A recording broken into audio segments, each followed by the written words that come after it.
What is going on with all this equipment? I mean, is this primarily needed like for? I know people are gonna be watching this stuff. We're in a music studio here in Los Angeles, and mostly for electronic music. But I mean, could anybody come in here and make? I mean, any Well, I kind think of you music? have to know what's going on with all these knobs and everything. Okay. And these are modular synthesizers. So, there's so many things, technology that exists today where you can kind of just compose music without really knowing anything about any of this, this garage band and things where you can just take in samples and stuff like that.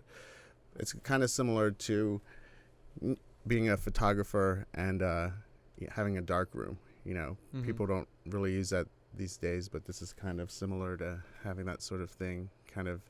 I love it because I like to geek out on gear and stuff like that. So Likewise, no. Yeah. The more I got into it, 'cause people don't realize too. I mean, I picked up a microphone probably 3 years ago. I picked up a camera 2 years ago, and here I am today. You picked up a bus somewhere along the line. Yeah, the bus about 2 years ago too, and it's a crazy, crazy, crazy story. The journey that we all get to go on. Never, ever, ever goes as planned. Nope. Never goes. And I mean, Just like life. Yep. And it's so hard to leave control. So hard to leave control of the things that we want to hang on to, and we want to hold on to. How we want to get there. But no matter what we're gonna plan or what we're gonna plan, like we draw a line on the map saying this is what I'm gonna get from the start to the finish. It's never that way. No, never seems that way. Well, it never seems that way, but it's never gonna go to plan. It's like, Yeah. you're gonna get there. You just have no idea how it's gonna happen. I know. Ah. Yeah, when I started off with using a lot of equipment like this. My family moved to Connecticut, and I was in 9th grade, and this was about 1984. And they had one of the only 2 electronic music classes in high school as an elective. And I started just... But you still had it, though? Like, even 1984 Connecticut? Yeah, and That's I mean, impressive. my family moved there, and so I didn't know anything about any of this stuff. So I started messing around with analog synths, step sequencers, drum machines, samplers, things like that. And then that's how I just got into electronic music. Before that, I was really into new wave, and then hip-hop was happening and things like that. And so it was just really inspiring to be in that sort of environment. The birth of hip-hop. Yeah. What would be new wave considered? But I mean, anything going back to when you look at Devo when that came out, or Flock of Seagulls, Devo, Whip It, yeah, and all this, when you I hear all ran those Flock of Seagulls, synth sounds and things like that, and sort of those that whole electronic 30-second Simmons drums sort of minute things. build up in the Flock of Seagulls. Yeah. Wee, wee, wee, wee, wee, wee, wee. Yeah, stuff like that, which I loved. No, I mean all that stuff is it's pretty cool how when you look back in time and you look about we look at rock and roll sampling the blues and what other music would say? There were some forms of jazz and I'm saying rock and roll. Yeah. But other music that was infused and inspired to create certain things. Yep. And I've heard you say this, and this is like the coolest thing, is that electronic music is probably one of the most open platforms that uses so much different sounds from different places. Yeah. Like the genre itself. Exactly. I mean, people talk about electronic music and they just think of EDM, but I also think of hip hop as electronic music, or dub music from Jamaica. People were really using technology and things like that to really trip things out and get sort of all these echoes and dubs and things like that going. Mm-hmm. So, electronic music is just part of our fabric now in the way that we create music. Yeah, I mean, all music is, very, very, very heavily influenced by, you're going to throw in some analog synthesizers, or it's going to have to go into a studio and have some kind of sound in there, whether you're going to have to even make with the synthesizer, a kick drum or a bass to make a track. And it's probably going to start electronically. in that sense, even country music is electronic music because they use computers and things like that to actually record and do stuff, Don't tell people that. I mean, because electronic music has that terrible connotation next to it. Mm-hmm. Where people are like, when you think of DJing or what's that guy or girl actually doing up there? You know, what actually goes into all that? And I've tried to get behind turntables with my buddies in the house, and it's like, just trying to get the beat to match up with the other beat over there. If you're not mixing something in the same beat per minute, it's like, oh my God. Sounds like shoes in the dryer. Let me put this down. I don't want to touch it. There's a terrible transition. Well, now, with everything with technology, they have the sync buttons, and you can just hit the sync, and it'll match it all up for you. So, it's kind of like Instagram filters. If you're a photographer, people just use that. And it's just like, damn. Let's jump back to 1984. Now, you said you moved to Connecticut. Where did you move to Connecticut from? Place from outside of D.C., a very rural community called Walkersville, Maryland. It's a lot of dairy farms and cornfields and things like that. And, you know, my family moved to Connecticut, and then we moved back to Maryland. And by then I had the electronic music bug, and I started making my own songs and stuff. And then I started my own record label when I was about 19 years old. And so, Sweet. yeah, I just started reading like all trade magazines of like where to produce, you know, how to reach out to distributors, going to record stores, things like that. And I kind of, you know, didn't take no for an answer. I'd go to like Tower Records and give the guy my record, and, you know, and just keep knocking on doors. Oh, that hustle. Yeah. It's all about that hustle. I just think about, you know, getting the podcast out there, or videos out there, getting them viewed or seen. I mean, we're so lucky, you know, say that I, you know, want to go out there and create. I'm still a new creator. It's like, but, you know, Instagram, you know, the message box is my doorstep, you know, dropping this line here, dropping this line here, dumping this video here, dumping this video to share there, you know. Yeah. We really have, you know, a great leeway when it comes to, you know, the availability to get our sounds heard, you know. Yeah, the outlets are limitless right now. You know, people don't like to deem this as an inclusive time, but, you know, I would ask you, in comparison from then to now, you know. Yeah. How much more inclusive is it that someone can, you know, get their noise heard and get their... The whole process is, you know, available to anyone at any time, whether, you know, SoundCloud or actual creation of music. Before, you used to have all this equipment or access to studios worth millions of dollars and things like that to go in and make a record. Now you can do it in your bedroom. You know, I write a lot of songs on airplanes. You know, it's one of the only places people can't reach me, I feel like, these days. Yeah, turning the phone off. I'm so addicted to this thing. I know. It's like I'll shut it off, and like it's like I have this beautiful lake right down the street from my house. Yeah. Why am I just walking around for 10 minutes and disconnecting from the phone, just even to get the creative juices going? Exactly. It's kind of sad. Well, you know, I mean, I have a 9-year-old son, and, you know, people will say, you know, don't you try to prevent him from screen time? I'm like, if it's addictive for us, imagine for like a little kid, like, it feeds off their stimulations and the receptors even more. You know, so we have to be very careful to limit his screen time, things like that. Where was I going to go with that? Have you actually seen that this photographer did this beautiful, I wouldn't say exhibition, but he did this whole project of what it would look like when your phone's not there. So situations. Yeah, I saw that, where people are like laying in bed and stuff, and they're kind of like staring at their hands and, you know, staring away from each other and things like that. In bed together. That was like a really scary one. Yeah, that was, you know, because you think about it, yeah. It's chilling. Couples, yeah, and people wake up and the first thing they do is pull out that phone. You know, you land everybody. The first thing they do is, you know, whip out that phone and see what I think the messages. funniest one was the toilet. Like, just imagine someone just there, and they got their hand right here, like they're looking over the toilet, and just like, guilty. I've done that. It's crazy. Oh, that's been me. But I mean, I don't know where we're going with all this. I mean, it's only we're only feeding more into it. And eventually, you know, we're not going to be having those phones anymore. It's going to be, you know, whether it's Google type glasses or things like that, and, you know, it's like, who knows?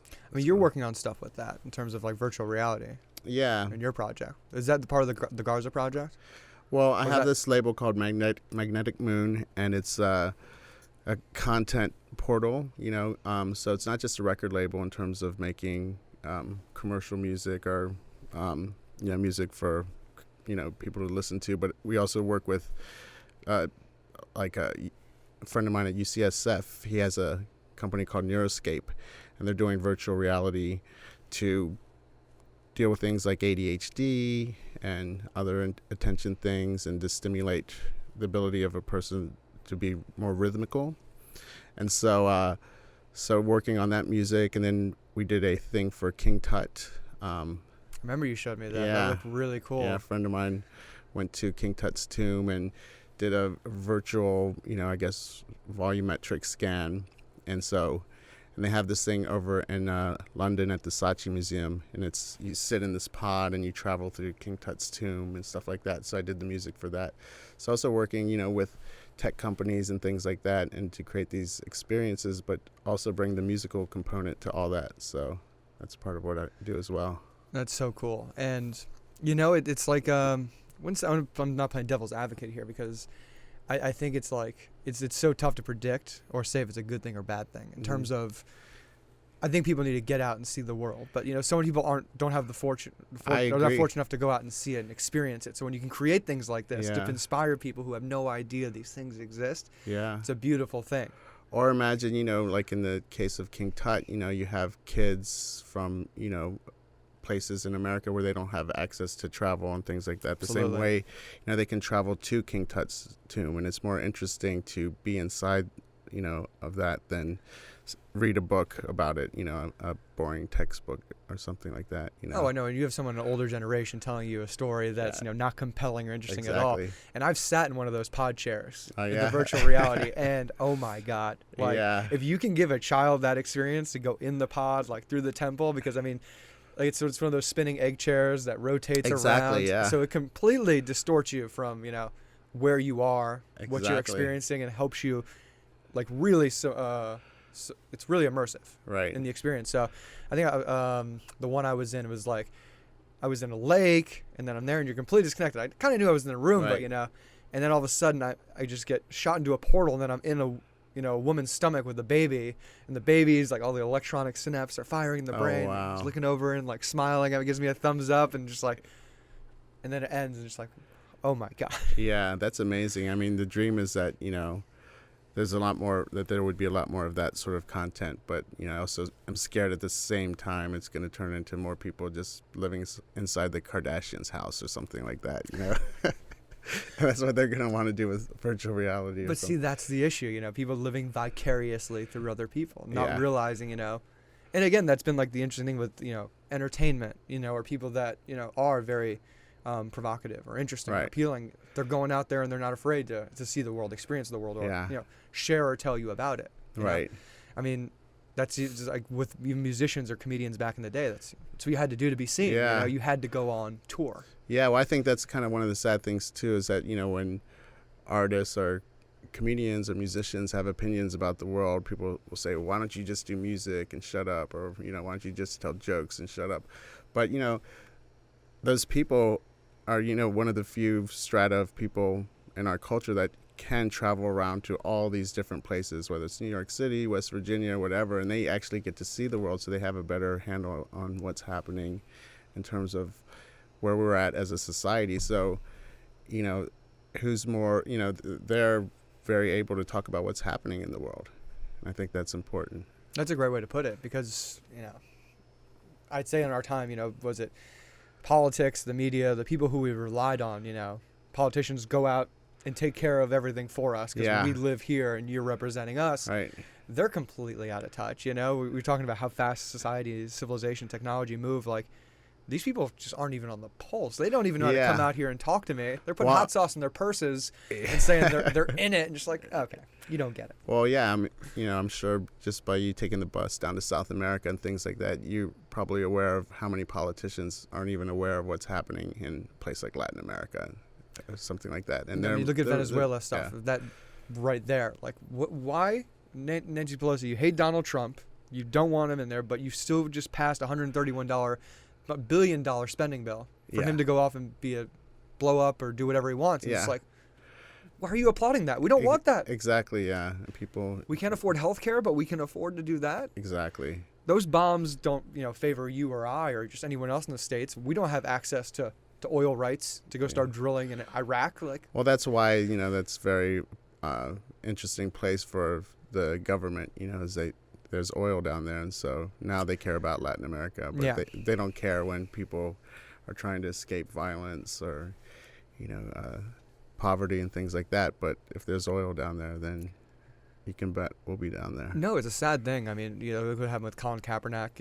It's like, it's a lot of people say, like, oh, well, he's doing this now and that now. Like, the person's still living their life. They have to make money. It's not like, hey, I'm just gonna be, Jesus Christ, I'm going to walk around in sandals and a drape and just, preach to the wind. Like, people still want to live. They still want to be successful and market themselves to help inspire people and, completely disconnect. I'm a big believer in the art from the artist. Like, listen, I know these people that maybe done some bad things, but if I still want to like their music or look at it, I can listen and look at the music. But I can look at them and say, socially, That's not. That's well, it's like I think if people go to a place, like the Vatican in Rome, there's all this beautiful artwork, and a lot of those big one.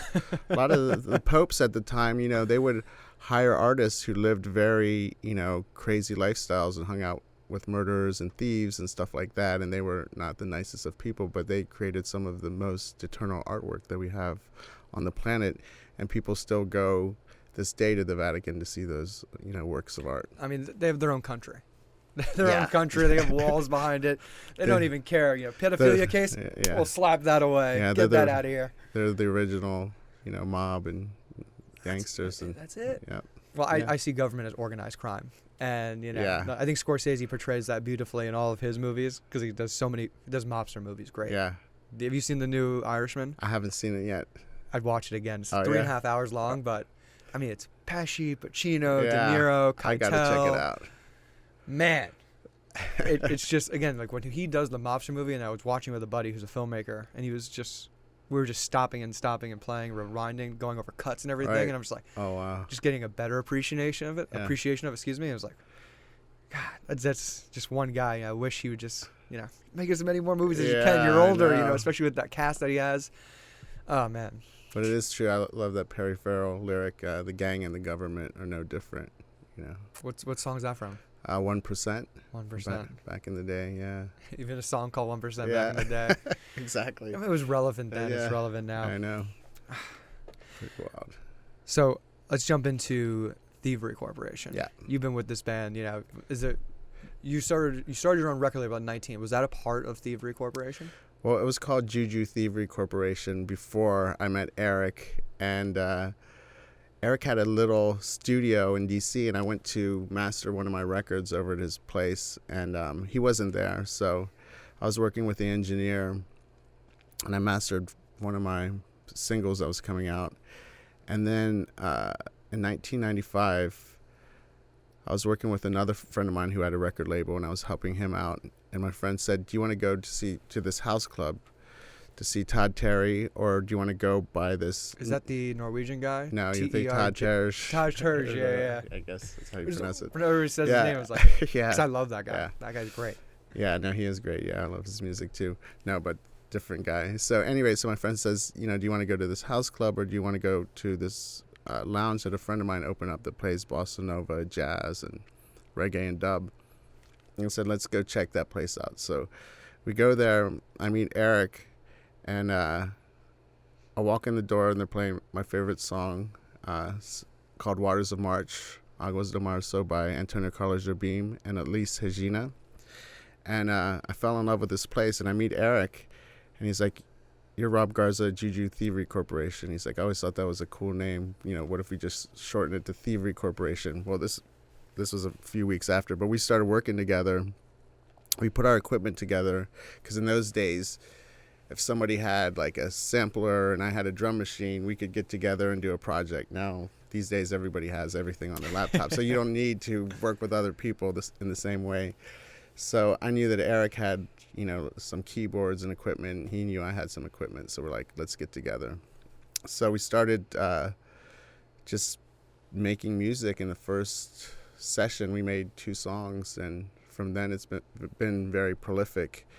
And we shortened the name to Thievery Corporation, and we used to work in the liquor room making beats and stuff like that in the bar, 18th Street Lounge, which Eric owned at the time.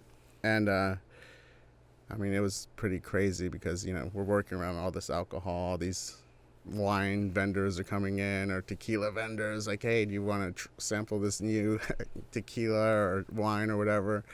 And people from the club were coming upstairs and hanging out, and that was back in 1995, and that's sort of where we started. That's such like an artist bohemian kind of creation story right there. Yeah, we're in the back room, people coming through, but like that's just where all the inspiration comes from, where you're just like in the pulse of it, into a scene, the night. There's music, there's people, and that's where all the inspiration comes from. Yeah. People in the world around you. And we would create these songs or whatever, and we'd go and test them out on the sound system downstairs, so and we knew what our favorite records sounded like, so we would take the songs we were working on downstairs and just meticulously tweak every song until we got it to that right spot. But we didn't even use, that much of equipment. I had a drum machine sampler. He had a sampling keyboard, a couple of tone generators, and a cheap Mackie mixer. And like, first 2 records were recorded on, less than $5,000 worth of equipment. $5,000 then. Yeah. Is that still $5,000 now? Or? Yeah. I would say maybe like $3,000 then, but Okay. So it's pretty cheap. Yeah, it's interesting how you said all you guys was that cheap equipment. I think at the beginning of the documentaries, Define ones. Have you seen it yet?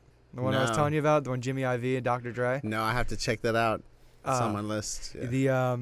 It starts off and it's covering Dr. Dre. He's just like just playing around with his Marvin Gaye track and just completely in his massively laid out studio and the soundboard he has, and just even like my dad, right, I don't even think he's a Marvin Gaye fan. He just recognized it right away. Oh, it's a Marvin Gaye song. Yeah. Whoa, what's he doing to that? That's amazing. I'm just like, that guy's skill and just like you said, being resourceful with the tools that you have, like just gold can be made. Yeah, I think it's really about being hungry and resourceful, like you said, and at that time, we had very big vinyl collections, so I think our goal was to take music that we loved, like whether it's reggae, Brazilian, music from India, old soundtrack, records from Italy, and combine them with electronic beats and things like that. So we wanted to make music that had one foot in the past but one foot in the future, that you couldn't really tell, like, did that come from like a while back, or is that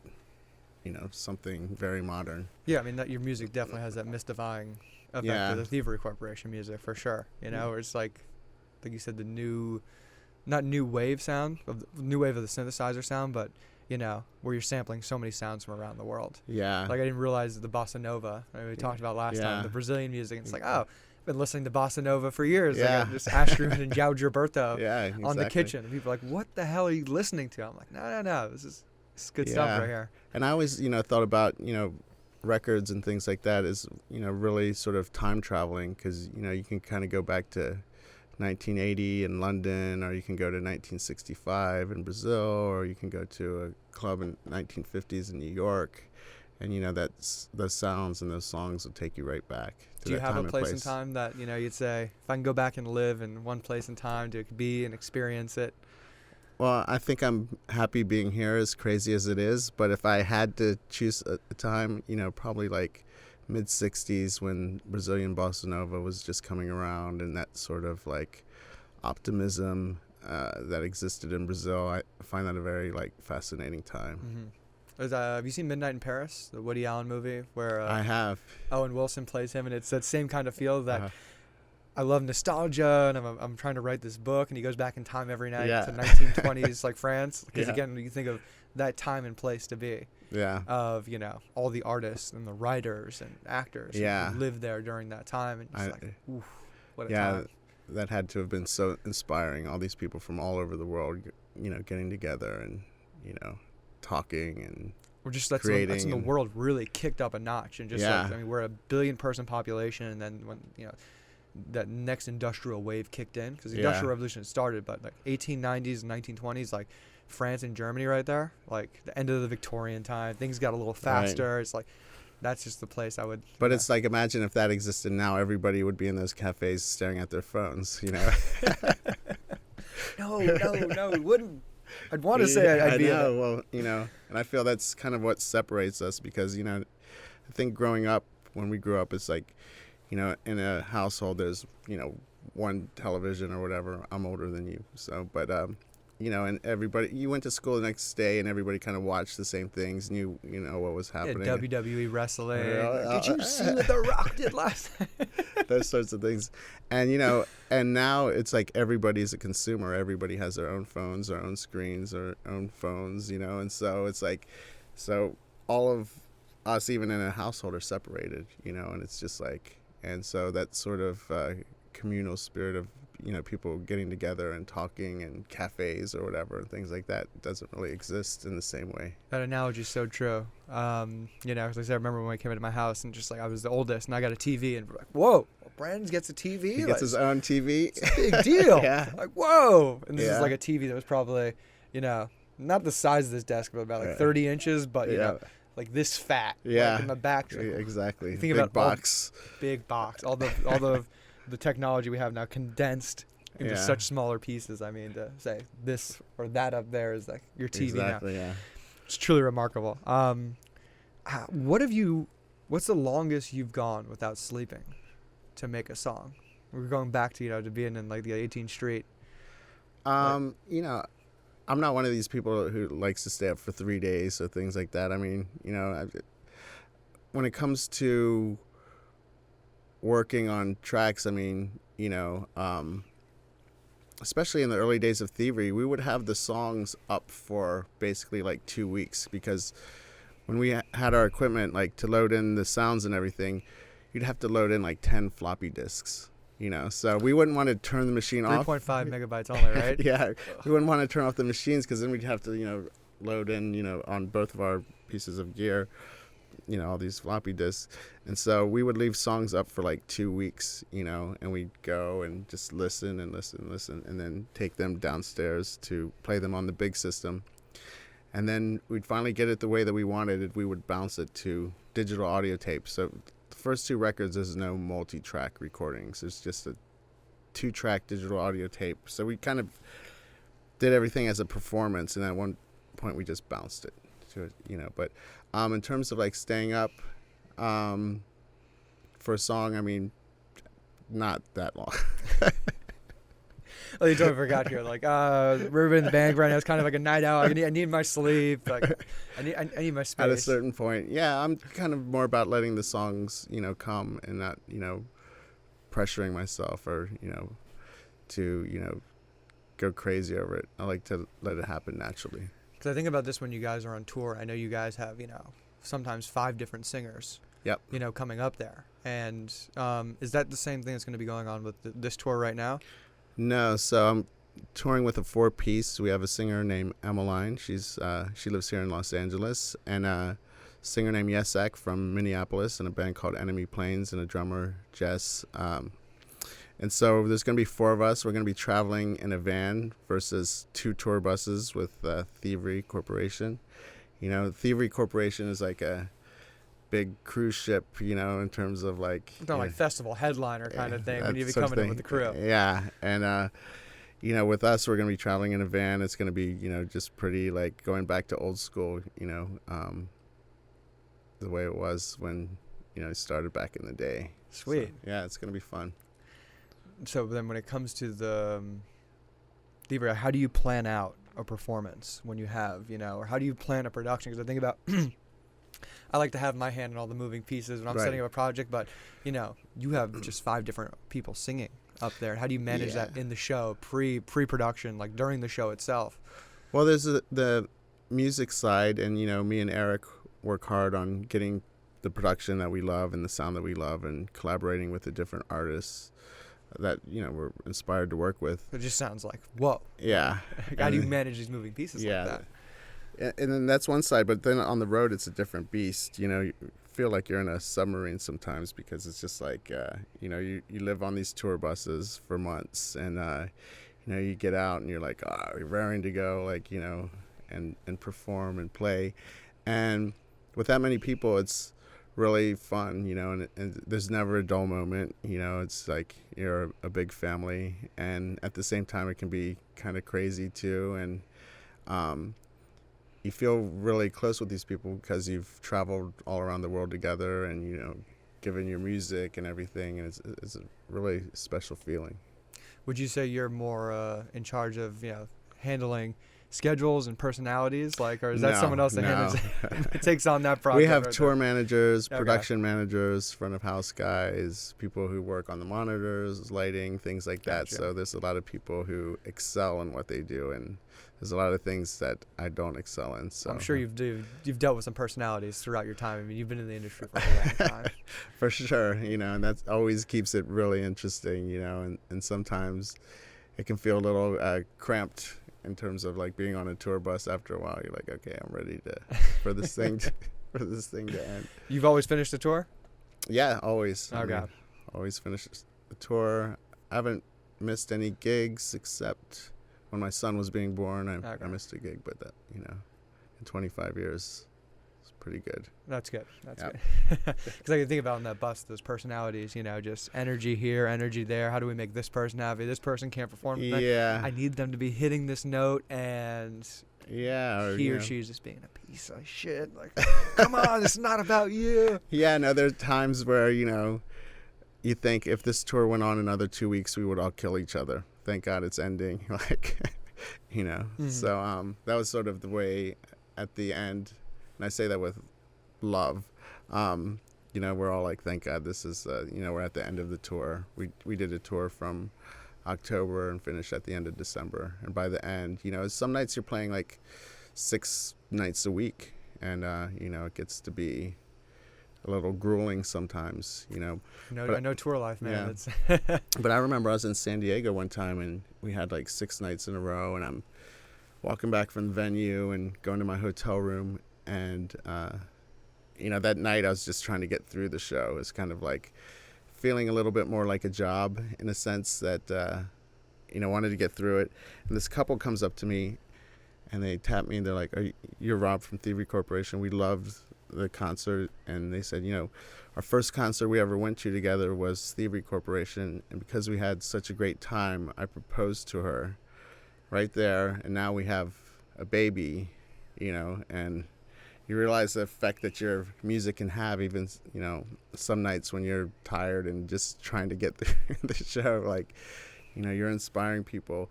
So, like, I forget who said it, but, every time you have to act like it's the first time, for the audience, because a lot of audience, it is their first time.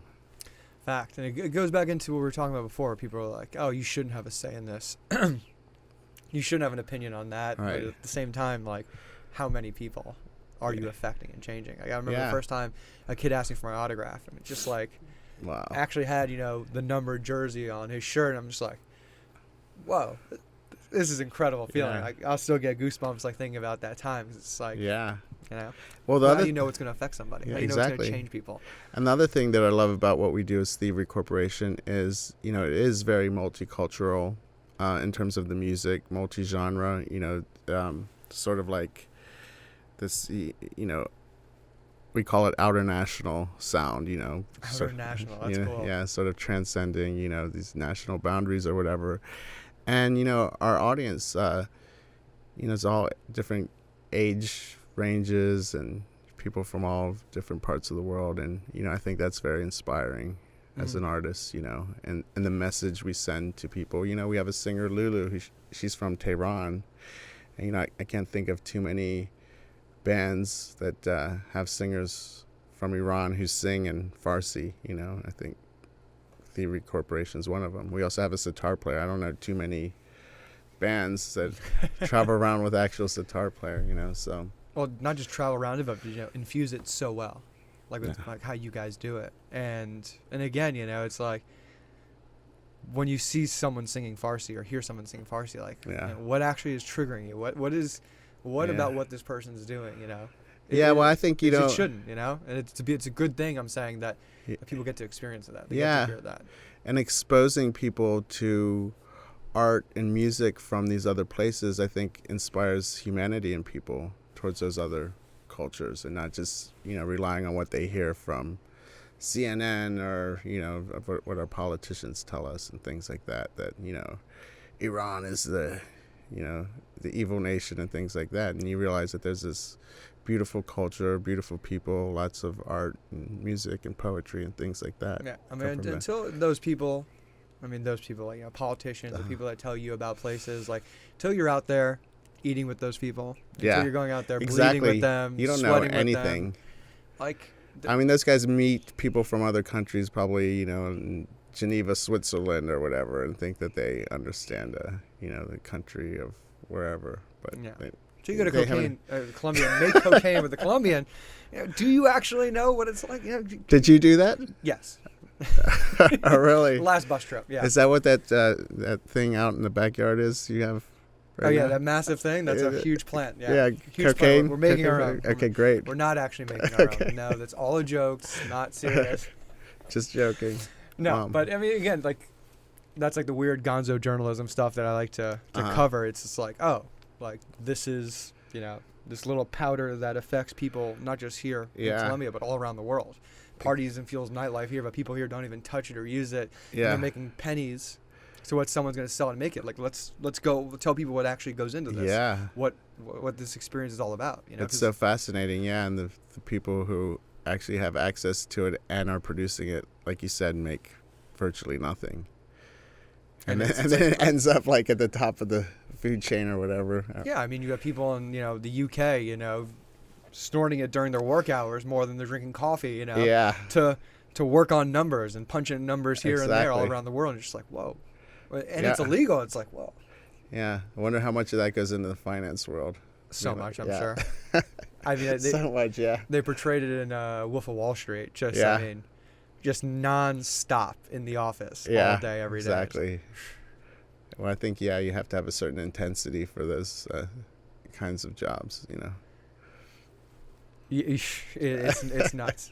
But yeah, I mean, I think that, and I don't want everybody to go down and go, you don't have to go experience things like that, like I did. But, there's unique things that you're able to go travel the world, go jump into, these virtual reality things that, give people a new look into things, a new perspective, because we're lacking perspective right now. Not just here, in our country, but it's everywhere. People are kind of, getting a little bit more pulled back, a little bit more reserved. Well, also, we're all in our own worlds, too, and we kind of don't really have that perspective to, really step into the world and things like that, I mean, that's what I love what podcasting's done. I mean, you've been able to do this with music, and touring, but, I get to sit down and have conversations with people who are doing amazing things. Yep. And, I get to bring those conversations, the information, kind of dissect, what what you've experienced, what you've done to, just power people through. They get to listen to this when they're washing their dishes now, or, they're driving their car.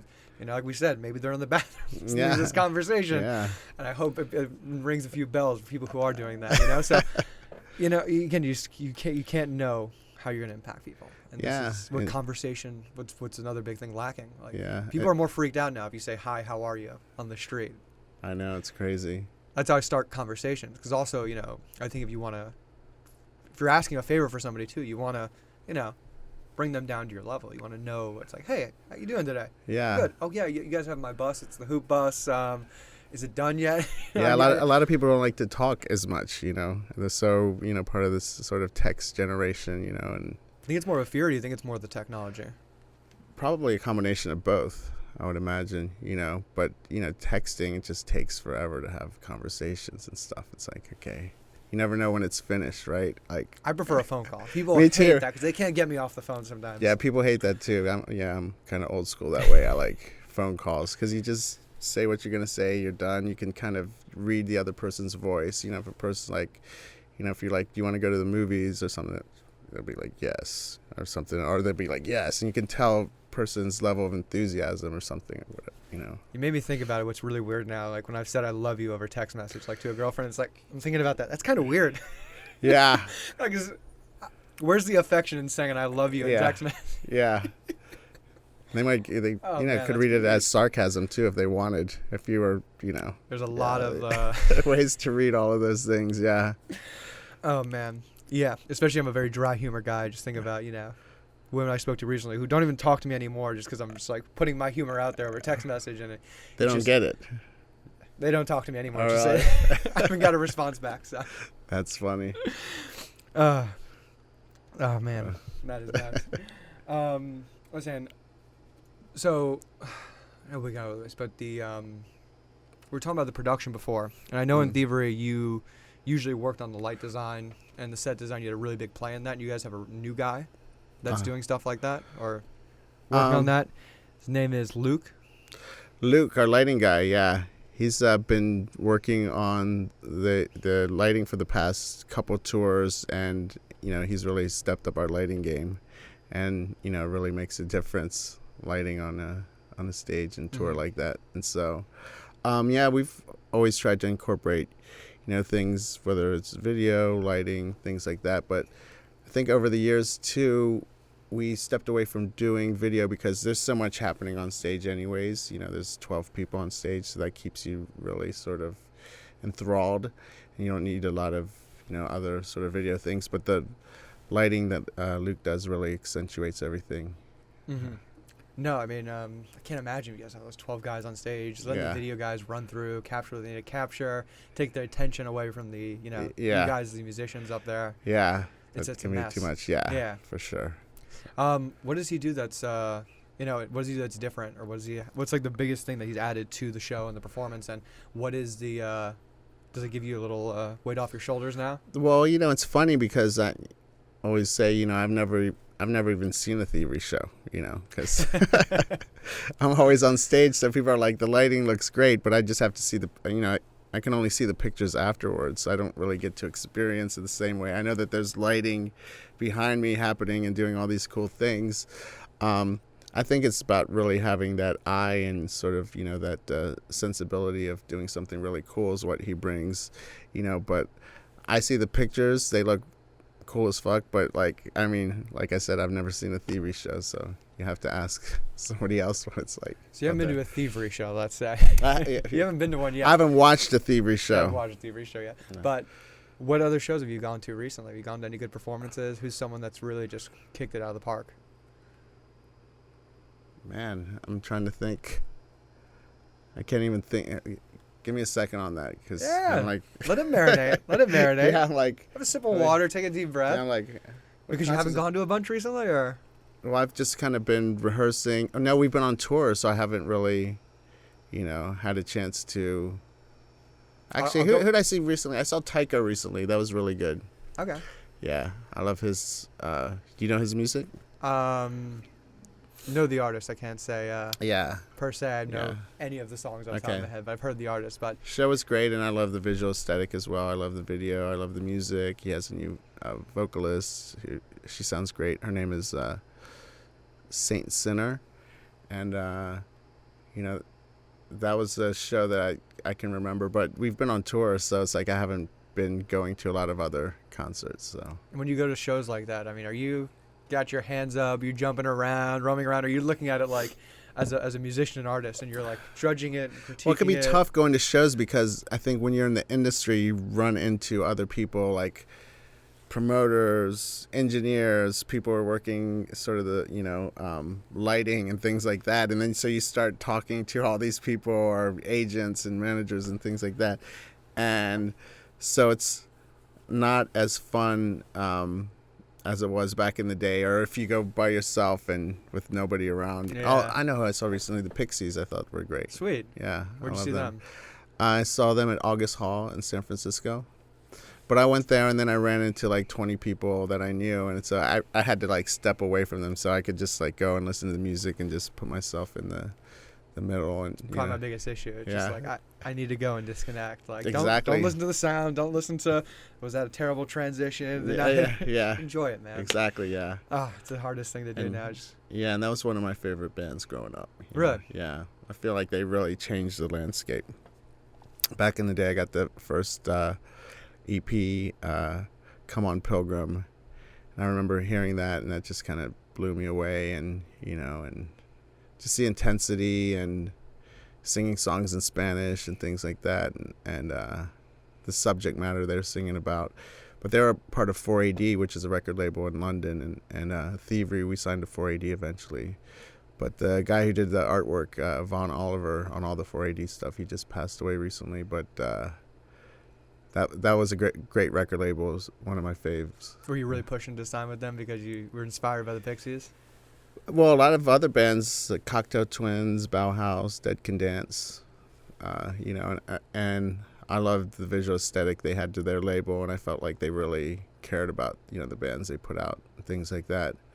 And I was talking to one of the A&R guys one time, and he told me that two of the bands that they passed on, because people used to submit demos, and he was telling me that two of the bands that they passed on were Nirvana and Jesus and Mary Chain. I thought that was pretty funny. What would you say is the most unique sound that goes into your music, whether that's Thievery or your upcoming tour now? We're talking like equipment or sounds, synthesizers, analogs.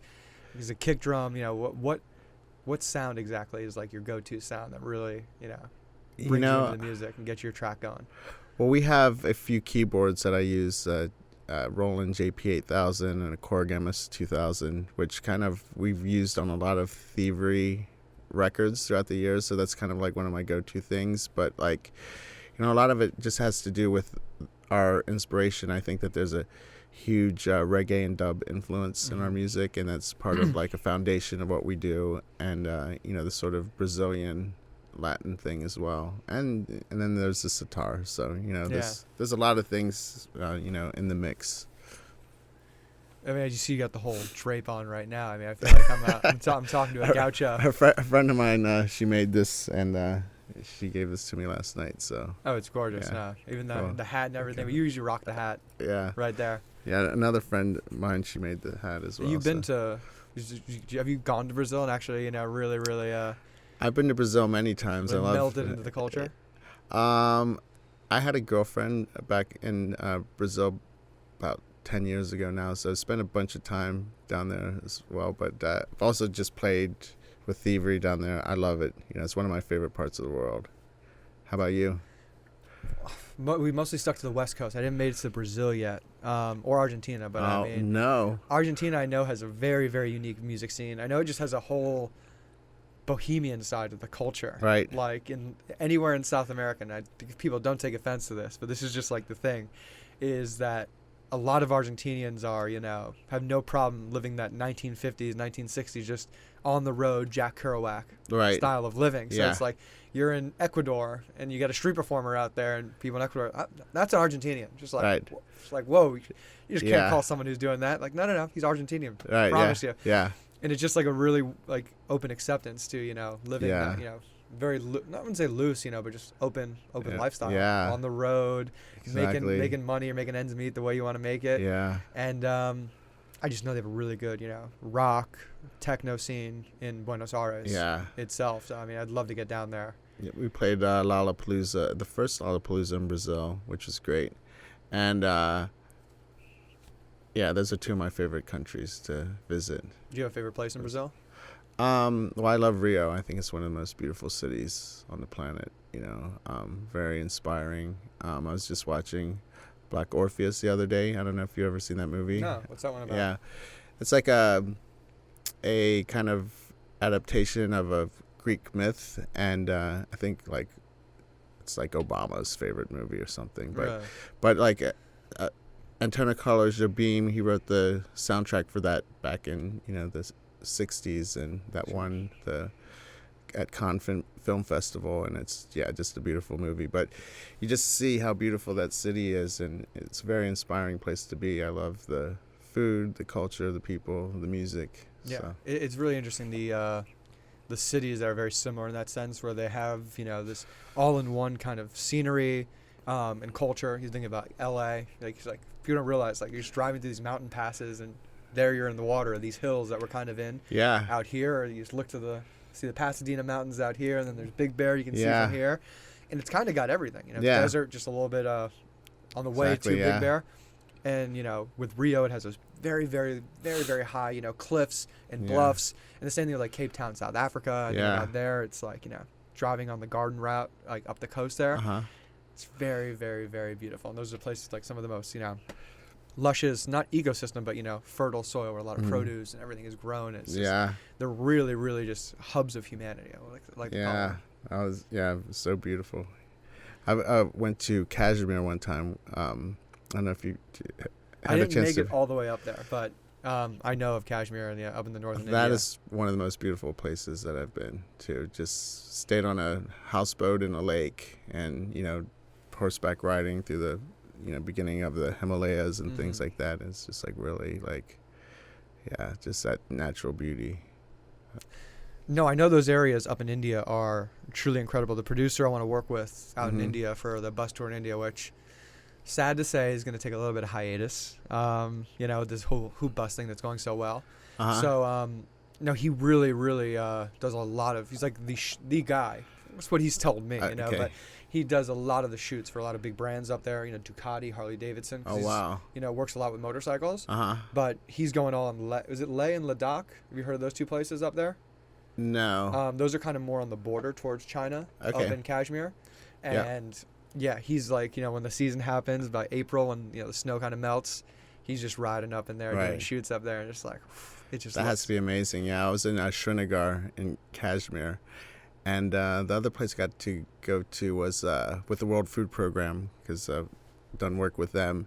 Went up to Nepal and took a helicopter and flew around Mount Everest to some of those Buddhist monasteries and things like that, where they drop food off and things like that and have school feeding programs. And that was like one of the most, amazing trips of a lifetime. Those are just such tests of human ingenuity when you just go up there and just say, oh, we've made it this far. Those are our people. Yeah. And they're doing it. I know, totally. It's incredible. It's amazing. I definitely want to, getting that bus to the Dalai Lama, getting him to, bless it, or getting to sit on a council with him would be, I think, like the coolest thing for, that would be a wild trip, on some mountain passes and things like that. I've gotten like limitations and constraints from the producers, like, this is the biggest size. We cannot go any bigger than this if you want to get this in and around. Because we would start in Delhi, take it up towards Dharamshala, where the Dalai Lama is, then lay in Ladakh, and then you're all the way up in Kashmir. And then they come down into Punjab, and the border right there is Amritsar, where the Golden Temple is. Have you heard about the Golden Temple? I'm assuming it's gold, right? Yeah. But it's a Sikh temple, and they feed 50,000 people every single day. Wow, 50,000. 50,000. So that was one of the videos and like the stories I wanted to produce is, working 24 straight hours in this kitchen, whether it's feeding people or cooking or, talking to people in the process, because again, that's incredible. It's a huge testament that says, people do this every day. Yeah. It happens. Yeah. Don't look at the quality of the food, guys. I mean, no one's the quality, just, Indian and Pakistani, styled food. Yeah. Which, people would look at, oh, what's that? But like, some of the most delicious, spiced, flavored food in the world. Yeah, I love that food. And yeah, again, just to give perspective to people, like this is how the human experience happens every day. This is how it happens here, and those are the stories I want to tell. Incredible, so that's the India project. Whenever that happens, that's one of the episodes right there. That would be great. Peek. Yeah, love to come along. We'd love to host you on the bus right there. Well, our traveling musician. He's just a regular traveling musician. He's got no background in it. And you're out there just strimming something. It's like, oh, wait, it's Bob Garza. That would be fun. What do you have planned on traveling next? I know you got this tour coming up, but any plans to go outside of the U.S. or to visit anywhere else? You're itching to get anywhere, or back to Brazil? Back to Brazil is always great. Right now we're doing this tour, and that's in the States and Canada through April, May, and then usually in the summer wind up in Europe, doing dates and things like that. I'd love to get back to India and travel some more in Africa, place like that, so. Yeah, I've only done Cape Town and driven all around South Africa, but yeah, Africa is just a whole different beast. I'd love to, again, take a bus, Joburg to Cairo, just right up in the heart of it. That would be incredible. That would be, yeah. It's a future shot. Super cool. Future season. That's incredible. So again, let's talk more about this upcoming tour. Because I know this is wouldn't say a new group, but this is a different project of Thievery. It's outside of Thievery, and I know we talked about it. It's a different side of you in terms of the music you're making and people you're working with. Yeah, it's a new project called Garza, and it's more sort of indie electronic synth pop sort of style. And I started writing songs for other people, and then realized that the music I was creating was becoming its sort of own project, and it has this more sort of optimism and a sort of youthful vibe, and it's more of a collaborative experience working with young songwriters, singers, producers, and I just sort of opened up the whole creative process and collaborating a lot more, and it's sort of just grown into this thing that has surprised me, because I feel like it's sort of this happier side of my personality, and I feel like over the past few years it's kind of like it's easier to be sort of pessimistic with the world when you look at politics and things like that, and things that are happening in terms of like climate change and things taking a step backwards. It was interesting to do a project where I felt like this sort of optimistic side was coming out, and sort of happier side of musically, because I think that Thievery, we tend to write songs that are socially and politically conscious, and just talking about the struggle against Babylon, sort of thing. Mm-hmm. And this is sort of this project that is just has a tinge of sort of this pop element. It's kind of fascinating to see. And for people who don't know, 80s synth pop in general, we're talking like Depeche Mode in terms of inspiration. Yeah, what would be things some like other that. groups for like synth pop? I love Depeche Mode. Yeah, I love Depeche Mode too. I mean, they're great. I mean, anything from like The Cure to I like a lot of stuff like Coil and a lot of just yeah. Well, it's interesting to see because like I love Eric Prydz. Yep. And I know when he says he's really inspired by 80 synth pop, and then I start listening to 80 synth pop, and I was like, okay, you start to really pick up on the things that similar in tracks, or especially with him, the long progressions and the long build-ups and the synthesizer he uses. It's like, whoa. Okay, it's not whoa, it's great, but like to see the comparison, and I remember being a kid, and you would hear those records, and you're just like, wow, this sounds like it's from the future, like New Order. New Order, yeah. Did you hear that the new Blue Monday sample? They made a whole new remastered version of it for the Wonder Woman soundtrack, or the Wonder Woman movie. It's really good. Really, I saw the trailer. Like I said, I have a son, and so we go to movies a bunch, and I saw the trailer for that, and I heard Blue Monday all throughout that. There's a whole new version created out of it with like an orchestra at the end too that comes in. Oh, that's pretty cool. Oh yeah, it's powerful. I'll have to check it out. Yeah, I love New Order. Yeah, they're one of my faves. And so, I mean, you guys got this tour coming up. I saw you just announced like 12 new shows too. Yep. But I mean, you guys are starting in San Diego tomorrow. Yeah. Are you pumped? I'm excited. I think we've been getting great response, and the traction has been great. And I think taking the band on the road is just sort of the next step, and having people experience it live, and getting to know the music and the band, it's kind of going out there shaking hands and kissing babies, and that whole aspect. you got to do it. It's kind of like it's a campaign. Mm-hmm. Is there like I imagine a little bit different artistic vision in terms of like it's not just you on this one, and you have a whole new group and band you're working with? Yeah, I think it's a very different artistic vision. Thievery's a big sort of traveling circus in a way, and we touch all these different forms of music, and this is kind of bringing it back to something that's just a little bit more indie rock, electronic sort of thing, and and scaling everything back, and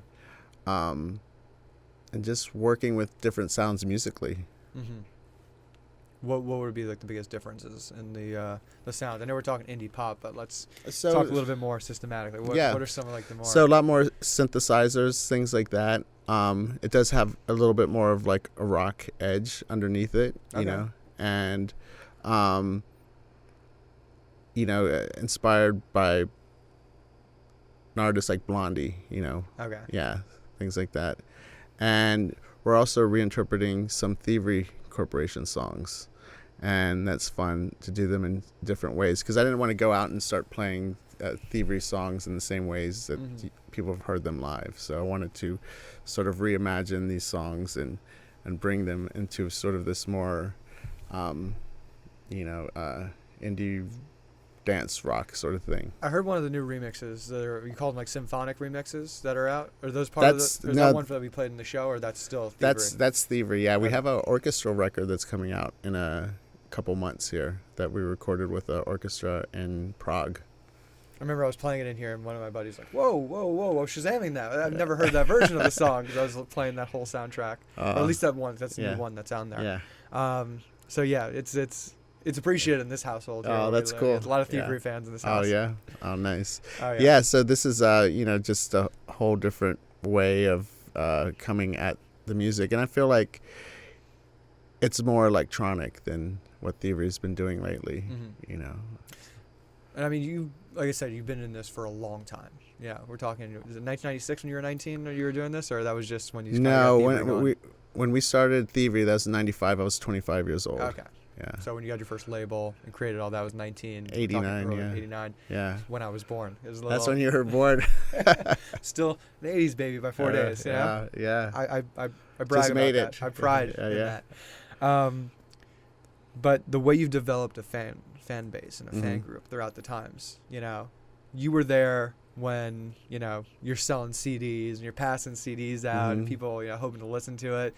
Or cassettes, and then getting those cassettes or CDs into stores. Yeah. And then, you know, you've been there where it's like, oh, I'm making maybe $8 on this CD. Or then, you know, Shazam and Kazaa, not Shazam, but Kazaa, Napster, LimeWire, all that happens. Right. It's kind of like the music companies are like, oh, we're not going to make any money anymore. Yeah. So you've been there with, like, you know, maintaining a fan base, you know, over 25 plus years. And seeing the journey of, you know, trying to make it in the industry. Where do Thievery fans, you know, are they Rob Garza fans or Garza group fans? And how do they, you know, play into following you? And how do you maintain, you know, giving them a piece of, you know?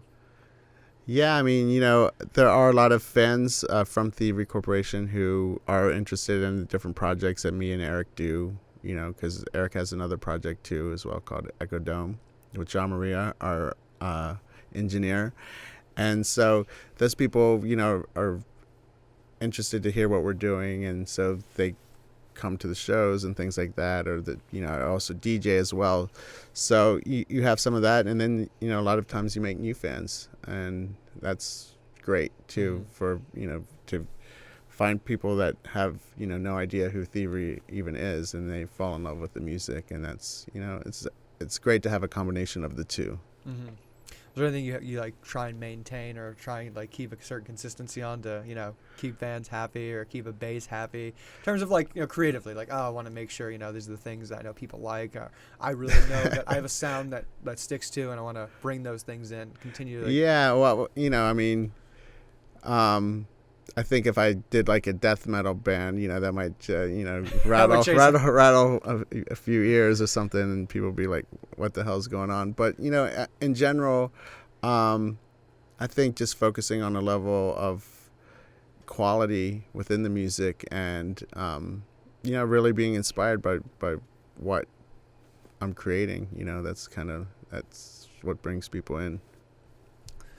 And I wanted to keep this in, like, industry questions, like talking about you being in this longest, and, you know, we're talking about, like, artists, you know, what are they, the ones who are happiest, you know, what are they focused on? Are they focused on getting, you know, headlining festival stage gigs, you know, or are they just worried about their career and they're focused on that? Good question. I think in terms of being happy as an artist, you know, it's really about, you know, what you're making and creating, you know. I mean, for me anyways, I think once you start to measure yourself by what others are doing and things like that, or getting to this one place, you know, it's nice to have goals and things like that, but it's not too, you know, I think it can be destructive to a point where you start to be like, okay, now I need to sell X amount of records to be happy, or, you know, just getting on that treadmill of happiness, you know, trying to find it, you know. And, you know, I think the way that I approach it is sort of just being like a craftsperson, you know, and just like really enjoying what I make, you know, musically.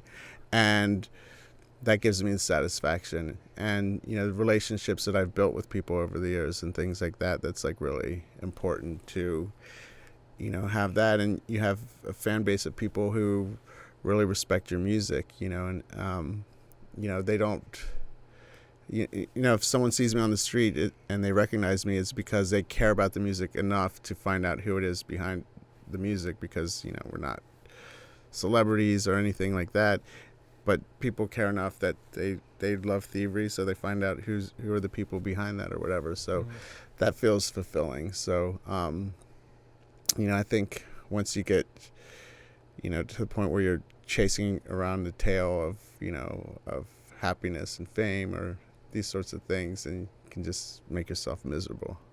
Absolutely. When you're chasing download numbers Yeah. and stream numbers. But I mean, it sounds like you're doing that. Like you're actually living that by creating that Garza, this Garza tour. Yeah. Going off and finding that sound that really resonates with you or takes you to a whole different side of you. So at least you're practicing what you're preaching. It's fun. Yeah. I'm doing what I love. The hardest thing is to get back to that place where you're just so worried about the business side and managing that. And I can even speak for myself. It just, I haven't podcasted in 5 months. It's like, I need to take it to this next edge. I need a bus to record it on. Right. Yeah. And I even remember I saw you give a talk at Pyramind School in SF, and it was just like, really, really, really try to weigh out and level, what is it that you are doing? Is it going to be investing in all this money and time, or is it actually just going out and creating the art for itself? Well, I think that there's this sort of thing, like once I get that piece of gear I need, then I'm going to make my masterpiece sort of thing, and everybody sort of has that piece of gear, like, oh, once I get this compressor or this synthesizer or whatever it is, this camera, then I'm going to, or this, film camera, whatever, then I'm going to make my movie or my video or whatever, but you kind of have to start doing it now. Well, era's life, like, oh no, I'm gonna get to 30 and then I'm gonna retire and do this stuff. And it's like, this is the dream. We're living it. Exactly. And if you aren't, 'cause it's so crazy to watch, when someone passes, like for example, Kobe Bryant, he was larger than life human, and something that's completely out of our control. So we feel like, oh my God, like we need to point blame to somebody. Usually we can point something, someone did something wrong or did this, and it's like, no, he just accident. Yeah, things happen. Yeah, that's it. And unfortunately, there's nothing else after that. Maybe he gets 20 seconds of silence at a game. Not him. He's way bigger. When you have other athletes I've seen or musicians, just like you really gotta live it while you can, because it's at any time it can be taken away. And so that's why I'm not a big fan of when I'm 30 or whatever age, or when I make this much money, I'm going to retire. I'd rather just my work be what I love, and that way by working, I'm actually doing what I love. So, Hear that, folks? Take that one in right there. One of the last questions, I want to keep you all day. Creative vices. Do you have any? Creative vices. My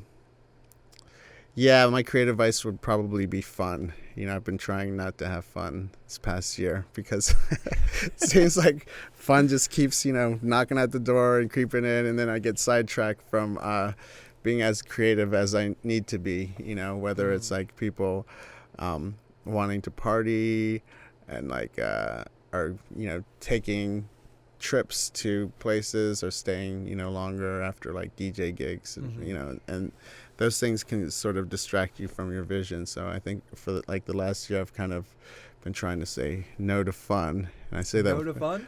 I say that with a wink in my eye because I'm just like I have it's easy to twist my arm, let's say. So I'm a yes man myself. So likewise. When it comes to fun's and so I just try to be more focused on creating this new music and new project. At 10 p.m. you get those messages like, "Hey, what are you doing?" Yeah, I'm like, oh man. And I'm still in front of the computer. And I'm editing or working on something, like focus. And it's not even about like, oh, I can go out, but then you're thinking about like that next day. Yeah, you lose like a day after that. Exactly. Yeah. And it's I even like with like smoking weed. It's like someone was like, oh, like, hey, what do you smoke? And I'm like, not enough. I probably don't smoke enough because I think the creative input has to match your creative output. And if I'm drilling and just working all day and just hitting, it's like checklist style. Like I'm getting stuff done. I'm being successful. Everybody look at me. I'm accomplishing things. But it's like if you aren't there to reflect back, and there's so many vices or creative vices you can go back and exercise with, but like I think like it's just needed for people in the creative space. It doesn't even have to be smoking weed. It's taking a walk. It's enjoying nature. It's going on a hike, running around.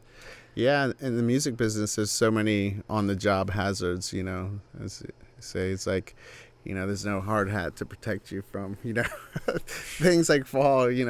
All the time. It's like, oh, you want to hang out late, you want to drink, you want to do this, that, whatever. I can't even imagine on tour, man. Yeah, it's like I would consider all the bus things I've done tours. You know, Yeah. we're driving to Chicago Exactly. myself Friday, and it's just like, you know, the responsibilities of shooting or, you know, being a character on camera, Yeah. and then driving the bus, and it's a lot of weight on your shoulders, Yeah. and then at the same time, you know, all right, hey Brandon, you're in Denver now. Like, hey, let's get a beer. If, like, we're gonna go here after. You know, it's like Thank God I don't have to drive one of our buses. The band would guys have never ever made need a it. bus driver. Oh yeah.